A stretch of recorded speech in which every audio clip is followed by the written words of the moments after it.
जी sir, मेरा जो topic है major power interest and security challenges in the Indian Ocean, implication for security and diplomacy. सबसे पहले introduction की तरफ चलते हैं। इंट्रोडक्शन, जैसा कि हमें पता है कि ये third largest ocean in the world है। तकरीबन 20% जो है दुनिया का ज़मीनी हिस्सा है उसको कवर करता है।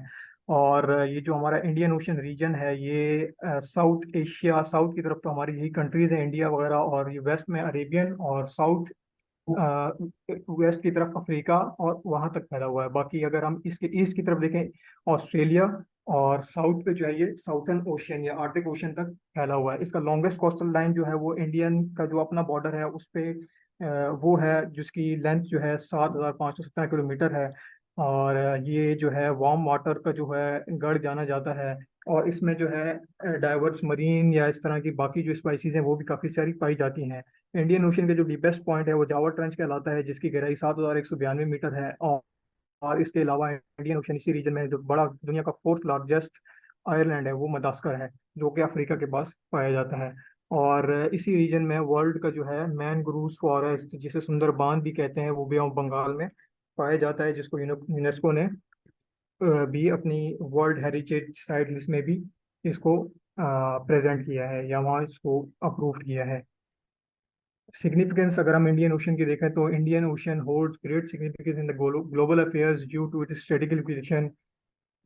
इसकी जो की मेरी टाइम ट्रेड्स हैं, तकरीबन 80% जो है हमारा ट्रेड, ऑयल या इस तरह की जितनी भी ट्रेड है सी लाइन, वो इंडियन ओशन से ही गुजरती है।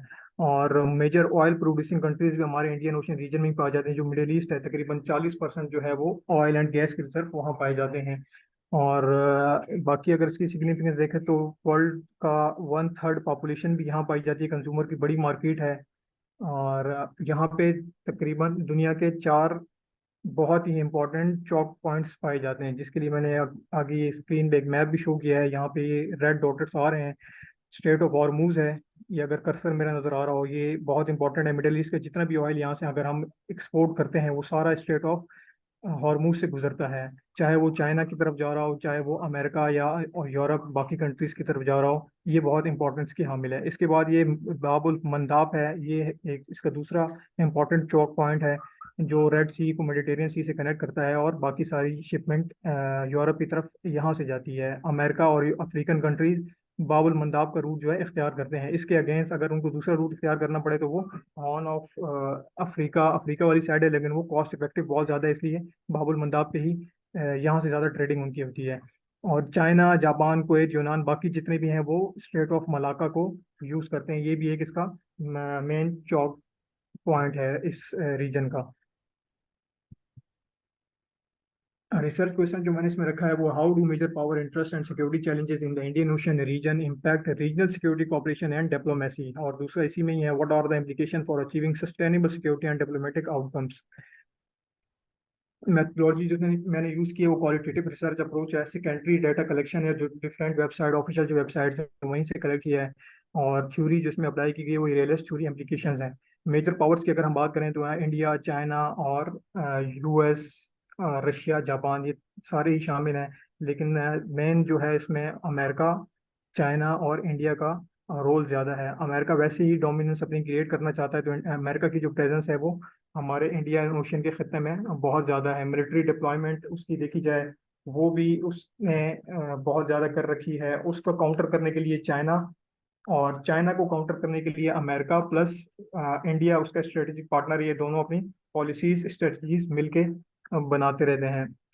अगर सिर्फ हम इंडिया की बात करें तो इंडिया का जो ये रीजन है, एक नाम भी उसके साथ इसका मैच कर रहा है, उस पर भी क्लेम करता है। और दूसरा इंडिया का, इंडिया के लिए इसकी स्ट्रेटजी का इंपॉर्टेंस बहुत ज़्यादा है। इंडिया का इस पे डोमिनेंस क्रिएट करने के लिए भी बहुत आसानी है, एडवांटेजेस बहुत ज़्यादा है, क्योंकि इंडिया का जो कोस्टल लाइन है वो बहुत लेंथ वाइज इसके इंडियन ओशन को साहिल पे है।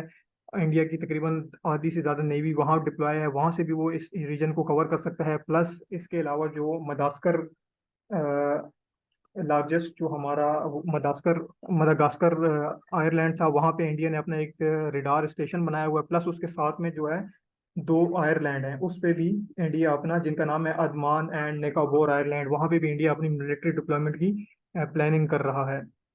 इसके अलावा चाइना की हम बात करें तो चाइना का जो मेन फोकस पॉइंट है वो ट्रेड इकोनॉमिक है, कि वो इकोनॉमिक के थ्रू अपनी इन्फ्लुएंस क्रिएट करना चाहता है। और इसका मेन चौक पॉइंट जो है वो स्ट्रेट ऑफ मलाका है। स्ट्रेट ऑफ मलाका के थ्रू यहाँ से अगर ये डिस्टर्ब होता है तो चाइना के लिए बहुत सारी प्रॉब्लम्स क्रिएट होती हैं। चाइना ने इसीलिए इसको सेफ गार्ड करने के लिए अपनी इसी के आसपास ये जो एरिया है यहाँ पे आयरलैंड है, इस पे कोको कोको उस तरह कुछ इसका नाम था, यहाँ पे अपनी मिलिट्री डिप्लॉयमेंट की है, जो म्यांमार का था। म्यांमार के साथ अपनी जो भी रिलेशन वगैरह बेहतर करके वहाँ पे अपनी मिलिट्री डिप्लॉयमेंट की है। इसी को काउंटर करने के लिए इसके बराबर में दो मजीद और आइलैंड है, वहाँ इंडिया ने इसको अपना काउंटर करने के लिए इंडिया ने अपनी मिलिट्री डिप्लॉयमेंट की हुई है। और चाइना ने इसी पूरे अपने खत्ते में काबिज होने के लिए बहुत से ममालिक जितने भी हैं, इंडिया नहीं, श्रीलंका, म्यांमार, बांग्लादेश, पाकिस्तान, इसमें इन्वेस्टमेंट प्लान और बाकी इन्वेस्टमेंट की हुई है ताकि वो इसमें अपने खत्ते में अपना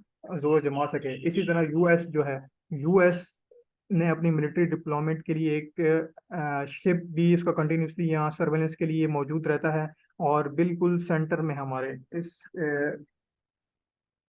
बिल्कुल इसके सेंटर में एक आयरलैंड पे है, जहाँ उसके ब्रिटिश इंडियन कॉलोनियल टाइम से ही उसका ये खिता था। तो यहाँ पे उसने जस्टिस ऑफ जस्टिस कैंप के नाम से एक मिलिट्री डिप्लॉयमेंट का एक पूरा नेवल बेस बनाया हुआ है, जहाँ पे ब्रिटिश और यूएस की आर्मी ऑलरेडी तकरीबन 4,000 से ज़्यादा पर्सनल वहाँ ऑलरेडी डिप्लॉयड रहते हैं एट अ टाइम। और चाइना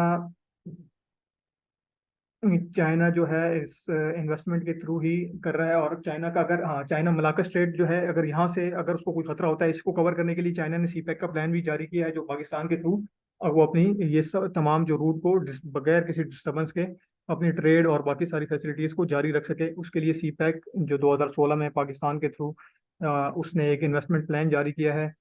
इसके बाद यूनाइटेड स्टेट्स की भी इंटरेस्ट हो गए। इसके बाद सिक्योरिटी चैलेंजेस में जो है piracy and maritime crime, piracy बहुत ज़्यादा इसमें आम है, और उसको काउंटर करने के लिए कंबाइंड टास्क फोर्स भी बनाई गई है, जिसका नाम 151, 152, इस तरह 155 तक 5 फोर्सेस बनाई गई जिसको काउंटर अटैक करें। और टेरिटोरियल डिस्प्यूट्स में भी हमारे यहाँ पे सिक्योरिटी चैलेंजेस में टेरिटोरियल डिस्प्यूट भी पाए जाते हैं। हमें इंडिया, चाइना और इंडिया का टेरिटोरियल बॉर्डर इश्यूज पहले से ही मौजूद हैं, और इनकी अपनी हेजमनी कायम करने के लिए इंडियन ओशन में इनके मजीद भी डिस्प्यूट्स रहते हैं। Non non state actors and terrorism, ये भी सिक्योरिटी थ्रेट है। इसके अलावा अगर हम देखें तो resources competition, environmental challenges, resources भी जो है यहाँ पे उसके लिए भी काम जारी है। इंडिया ने यूएस के साथ मिलकर 2015 में बे ऑफ बंगाल से यहाँ पे एक नेचुरल गैस एंड रिजर्व वो भी वहाँ यहाँ फाइंड किए हैं। इस तरह इन्वायरमेंटल चैलेंजेस में अगर हम देखें तो यहाँ पे ज़्यादा फोकस नहीं किया जा रहा। इलीगल फिशिंग, क्लाइमेट चेंज और इस तरह के इश्यूज यहाँ पाए जाते हैं। इसके बाद अगर आइडेंटिफिकेशन ऑफ गैप की बात करें तो नॉन ट्रेडिशनल सिक्योरिटी चैलेंजेस हैं यहाँ पे। ट्रेडिशनल चैलेंजेस पे जिस तरह पायरेसी और दूसरे इश्यूज थे, उन पे तो फोकस किया जा रहा है, लेकिन उसके अलावा नॉन ट्रेडिशनल जो सिक्योरिटी चैलेंजेस हैं उन पे कोई खास आपको रिसर्च या कोई काम नहीं मिलता। जिस तरह साइबर थ्रेट है, एनवायरमेंटल डिग्रेडेशन है और क्लाइमेट चेंज के जो इशू आ रहे हैं, इन पे कोई ज़्यादा फोकस नहीं किया जा रहा। इसके अलावा कॉम्प्रिहेंसिव एनालिसिस ऑफ मेजर, या इसको कह लें comparative analysis of major power interest, इसका कोई जो है आपको कोई इस तरह कोई रिपोर्ट या कोई ऑफिशियल वेबसाइट पे वन पेजर नहीं मिलता जहाँ पे आप देख सकें कि चाइना, यूएस या इंडिया या किसी भी मेजर कंट्री की मिलिट्री डिप्लॉयमेंट या नेवल बेसिस या कितना उनका यहाँ पे इंडियन ओशन में वो काम कर रहे हैं, ताकि पॉलिसी मेकर को डिसीजन लेने में आसानी हो। और इसके अलावा role of small and medium size जो पावर्स हैं, बांग्लादेश, पाकिस्तान, इस तरह के कंट्रीज हैं, इनका कोई खास किरदार यहाँ पर नहीं है।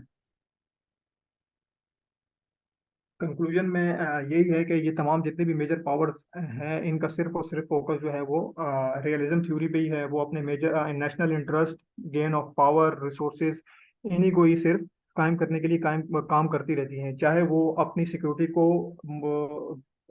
पे काम करें, अपने सिक्योरिटी, अपने जो ट्रेड रूट्स हैं उनको सिक्योर करें, उससे अपने नेशनल इंटरेस्ट को सिक्योर करती हैं। या तो फिर वो जो है सामने वाली जो उनका राइवल स्टेट है, उन या तो फिर उनके लिए मुश्किलात पैदा करके वो अपने मकासद को हासिल करती रहती हैं। थैंक यू सर, इतना ही। Thank you, Shahid. We are running short of time, so we will quickly move on to Shafiqun Nisa. Shafiqun Nisa, can you hear me, please? Shafika?